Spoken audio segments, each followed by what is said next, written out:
I think Welcome he's to also, the has stream. he's been in the Capitol today? Yeah, I think he was over there today in DC. Let's bring him in.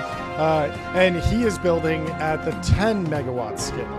And so everyone's playing in the different market. Gotta play. There he is. Thanks so much for calling in. Can you give us the breakdown? How you doing? Doing really well. Thank you so much for having me on, guys. I'm actually just coming back from going live on a little upstart called Bloomberg TV. Very nice. It'll take a while for them to catch up to your stature. Yeah. But yeah, it's kind of like a thank you so much feeder. for having It's me like kind of like a feeder system Yeah, for feeder TBPN. system. Can you go That's horizontal right. with your phone? Yeah, sure. There you go. Yeah, that's Thank right. you, A that's little better. feeder network for the technology brothers. So yeah, Fantastic. great to be in the Temple of Technology today. Yeah, it's good to have Great you. having you. Break it down for us. We read kind of the highlights, but what were the key pieces of the EO in your opinion? Yeah, listen, this is a total rewrite of the regulatory system in the United States for nuclear energy. Nuclear grew up in the US with a total dominance of nuclear power in terms of US strategy, right? So we had the only nuclear reactors in the world for a while. We piloted essentially every nuclear reactor architecture that there is, and we wanted to protect that edge and protect that advantage. And so what we did is we built these high regulatory walls around the nuclear environment, hoping that nuclear wouldn't spread around the world. We wanted to protect this advantage. This is a natural instinct. I think it was a good instinct at the time. But the problem is that over time, our competitors or geopolitical rivals built nuclear anyway. And where we are now is that these walls that we built to protect our advantage in the United States actually eroded our advantage. And we ended up building a large wall around an empire of dirt. And so today, this is about bringing those barriers back down, allowing American entrepreneurs to build nuclear energy again. There's a couple really important things announced here. One is revitalizing the Department of Energy. So the Department of Energy was created to be a nuclear test agency. Not a lot of people realize this, but the DOE, we kind of imagine it to be this, broad-based energy agency, and it is, but it was actually created to be a nuclear reactor test agency. And since it was created, it's only done that one time. And so this is about revitalizing that. And actually, President Trump has given a strong commission to the nuclear industry. He wants 3 test reactors critical on US soil by July 4th, 2026, America's 250th birthday.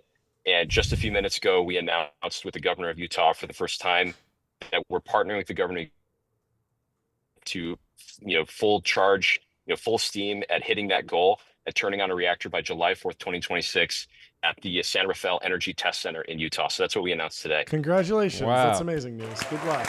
Thank you. Overnight success.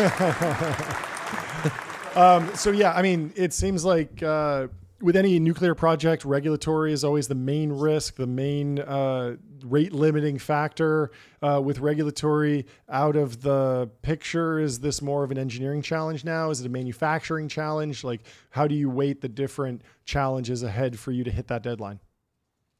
That's absolutely right. Listen, nuclear is a technology that we've been exploring for 70 years now. We've done an enormous amount of physics around this. We've done an enormous amount of research. The thing that has stood in the way is one company deciding to be the SpaceX of nuclear, right? Deciding to own nuclear energy, full verticalization from the design of reactors to construction to manufacturing to deployment to operation. That's what Valor Atomics is attempting to do. There hasn't been a Ford of nuclear energy yet. There hasn't been a Tesla of nuclear energy yet. There hasn't been a SpaceX. Valor Atomics is intending to be that company, and regulation has absolutely been the long pole in that tent. So this executive order is incredibly important. I think this is really going to set the tone for the next 100 years of energy dominance. If we're going to win on AI, on manufacturing, on supply chain, we're going to do it with a ton of cheap energy. Talk about the first product, 10 megawatts. Is that correct? 25 megawatt electric is our commercial model. So Why'd you settle Valor there? Atomics is, we've gone out and we've really hit an ambitious milestone. I founded this company about 17 months ago. We were intending to go out and build our first prototype reactor in 18 months. We finished it in 16 months. This is a test reactor sitting in our Los Angeles facility today. We've operated above temperature, above pressure, not with uranium, not splitting atoms yet, but with electrical simulation. And really what we've proved is that it's possible to build a nuclear reactor in under 18 months. Now that we've done that, we go and actually build it again in Utah and another one in the Philippines. And we actually load them with uranium for the first time, turn them on. After that, we go and build our commercial model, which is this 25 megawatt unit, and build thousands of them around the world. Very cool. Jordy, anything else? Sounds pretty simple. Just draw the rest of very the simple, owl. boys. Yeah, Just very draw the simple. rest of the owl. you know? Yeah, We simple. make thousands of nuclear reactors. We make trillions of dollars. I'm very excited. It's a good day in energy. Yeah, I mean it's fantastic. We were just talking with Doug from Radiant, and in many ways, like if you started a nuclear company at any point in history, It'd be rough. you were betting on activity like we're seeing today and action, and so Yeah. super validating for you guys that had to get looked at like you were crazy in a bunch Yeah. of pitch meetings early. Because it feels like one of those things where like culturally, I think in 2020, people started kind of waking up to like, hey, wait, nuclear is pretty cool and probably good, and we probably want more reactors, not less. Yeah. And then companies that, have started picking up. How important is it for you to vertically integrate into the actual productive use of the energy? It feels like there's so much demand for energy. You could just become a mass manufacturing for nuclear reactors, and that would be enough of a business. When we talked last time, about a year ago, you were talking about generating fuel out of the air with this energy, but it feels like you might just want to let the free market decide what the best and highest use of the energy is. Is there still a plan to do something with the energy that you own and control and just and decide, or is it just like let's just make as many nuclear reactors as possible right now?